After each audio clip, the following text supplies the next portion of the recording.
Londra'dan herkese selamlar, ben Çiğdem Adan. Şu anda St. James Park'tayım. Londra'nın tam merkezinde ve Londra'nın göbeğindeyiz. Bu tarafta da Buckingham Palace var zaten. Londra çok güzel bir şehir. Bugünkü videomda sizlere birazcık Londra'ya neden geldiğimi anlatacağım. Yani niye İngiltere, niye başka bir şehir değil, niye Avrupa'da başka bir yer değil veya Amerika değil, niye İngiltere? Onu anlatacağım. İstiyorsanız hep beraber videoya geçelim.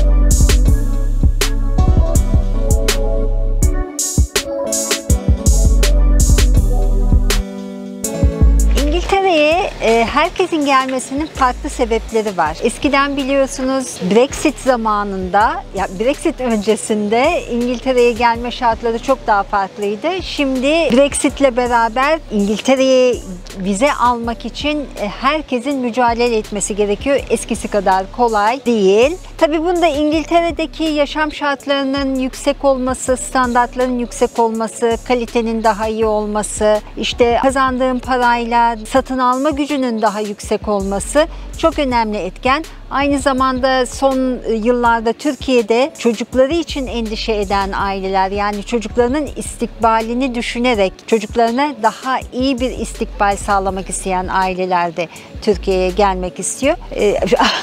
İngiltere'ye gelmek istiyor ve herkesin çeşitli nedenleri var. Ben peki İngiltere'yi niye tercih ettim? Onu birazcık anlatmak istiyorum.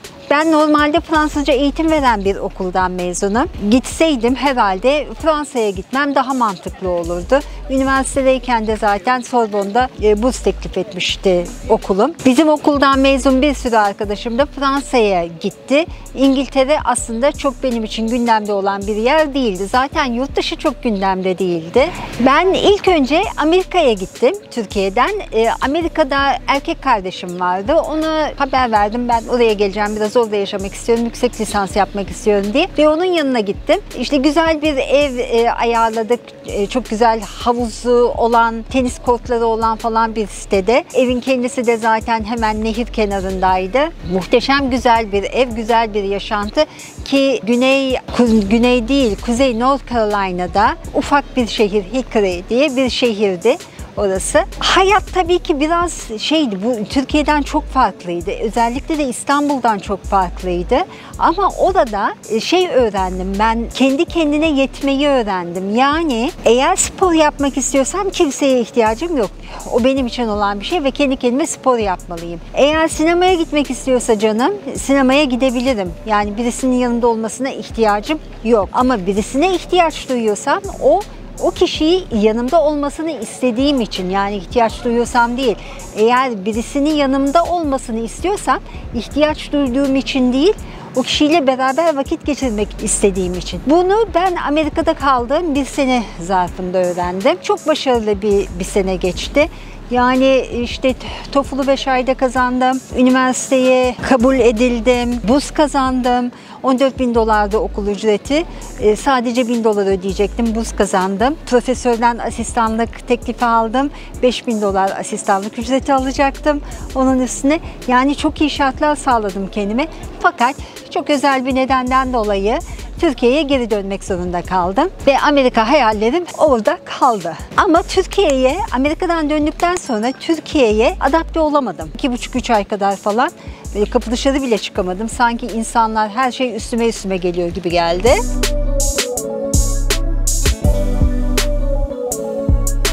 Evet, size Queen Elizabeth'in hemen heykelinin dibinden seslenmeye devam ediyorum. Neyse, bu Amerika maceram kaldı. Türkiye'ye döndükten sonra Türkiye'ye adapte olamadım. O dönemde de kız kardeşim İngiltere'deydi. Bu da yine bir şeymiş, buna da bir bakalım.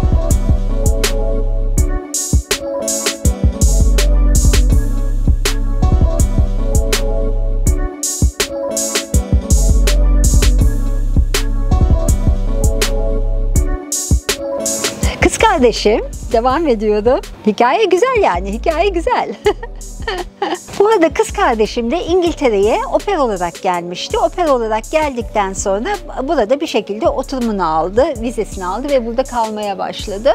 Ve emlak ofisi açtı. Emlak ofisi açtı. Çok genç yaşta kendi kendine İngiltere'de emlak ofisi açtı ve yalnız başına gelmişti. Oper de zaten üniversiteyi bitirir bitirmez geldi. Yani yaşı da küçük. Onun için hani böyle işte olmaz demeyin. İçinizdeki şeyleri, yapmak istediklerinizi yapmak için gerekli enerjiyi ortaya çıkartın. İçinizde var zaten o. Onun için ben hatta birisiyle konuşurken şey dedim. Önemli olan, belki videolarımda da söylemişimdir. Önemli olan niyet etmeniz. Yani niyet edip içinize koymanız, o duyguyu evrene göndermeniz. Dönüyorum. Emlak ofisi vardı ve ameliyat olması gerekiyordu. Ameliyat olduğu zaman da ofisi bırakacak kimsesi yoktu. Biraz büyük bir ameliyattı. Ben de zaten Amerika dönüşü evde oturuyordum. Tamam dedim, biraz da bunalımdayım. Tamam ben gelirim bakmaya dedim. Geldim. Londra'ya ilk gelişim değil. Pardon, daha önce gelmiştim. Geldim ve galiba cumartesi günü geldim. Pazar günü kız kardeşimi hastaneye götüreceğim. Onun oturduğu yerden Bushhill diye bir yere, bayağı uzak bir yere arabayla o gitti. Benim de geri dönmem lazım. Yani araba kullanmıyorum.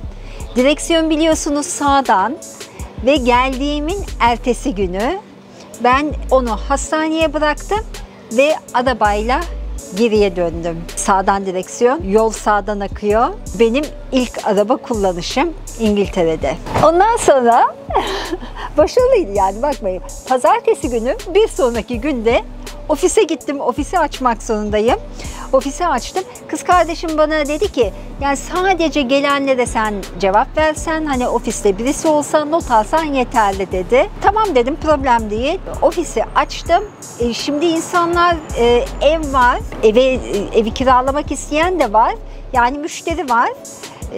Göstermek benim şeyimde, yaratılışımda öyle hani beklemek yok zaten. Gösterdim ben. Başladım göstermeye. Ben tabii o bir hafta boyunca hiç yol iz bilmezken araba sağdan direksiyon falan pat diye oturdum. Ev göstermeye başladım, kiralamaya başladım falan filan. Çok yani para kazandım. Bayağı ciddi bir rakamda para kazandım. Ve hafta sonu kız kardeşime gittim, dedim ki o beni işte hani ne yaptın falan. Alayım, bu kadar para getirdim sana. Aa dedi, nasıl yaptın? Nasıl araba kullandın? Nasıl gittin? Nasıl gösterdin? Nereden becerdin falan. Yani işte oldu öyle. Bayağı güzeldi. Sonra o iyileşti. Ben o bir ay kadar onun yanında kaldım. O iyileşti. O zaman dedik ki acaba hani ben de gelsem buraya, çünkü çok güzeldi, ortam da güzeldi o zaman. O zaman hep ODTÜ mezunları falan vardı, yani Hacettepe'liler vardı, çok güzel bir ortam vardı, çok elitti, çok keyifliydi yani. Ondan sonra dedim ki ben geliyorum buraya ve hemencecik zaten gelir gelmez tekrar Türkiye'ye döndüm. Döndükten sonra 15 gün içinde ilk işimizi açtık beraber, ortak olarak. Yani ben buraya göçmen olarak Türkiye'deki şartlarım iyi değil diye gelmedim. Tam tersi, Türkiye'de yaşamak istemediğim için, yurt dışına çıkmak istediğim için özellikle geldim. Ama İngiltere benim tercih ettiğim bir yer değildi. Amerika'da TOEFL'ı kazandım falan ama yani 5 ayda, şimdi bana diyor ki herkes ben kursa başladım, işte hemencecik hallederim falan. Evet, yani bir miktar İngilizce öğreniyorsun ve ben TOEFL'ı geçtim ama o İngilizce yeterli değil. Şimdi ev gösteriyorum. Ev gösterirken millet yerlere yatıyor. Adama diyorum ki burada biliyorsunuz evler oda da kiraya veriliyor ya. Adama diyorum ki this room is busy. Halbuki occupied demek lazım. Yani birileri kiraladı anlamında. Rented, occupied.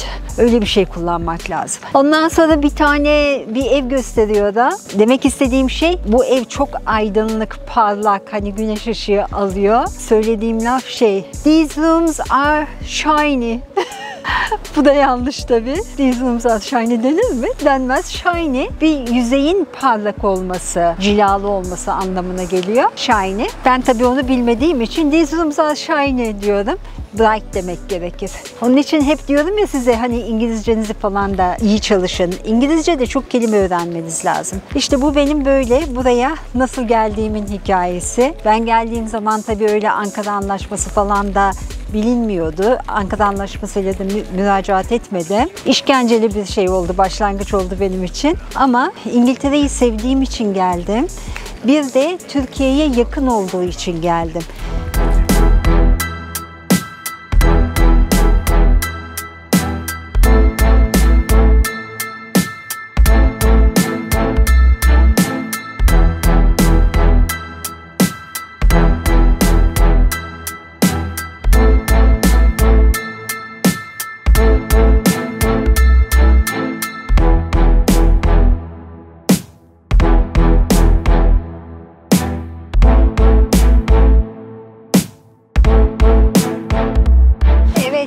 Herkesin bir hikayesi var dedim ya, benim hikayem de İngiltere'yi seçme hikayem böyle. Çok bilinçli ve isteyerek olmuş bir şey değil. Böyle oldu. Her şey böyle gelişti ama memnun muyum? Evet memnunum. İngiltere'de gerçekten herkese aynı değil. Benim bir tezim var.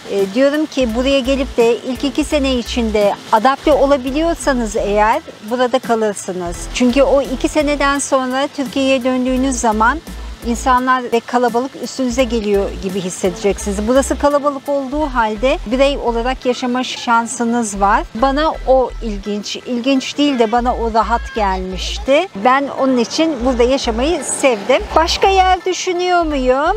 İleride başka yer düşünüyor muyum? Şu anda başka yer düşünmüyorum. İngiltere'de kalmayı düşünüyorum. Zaten bildiğiniz gibi işim, evim falan her şeyim de burada.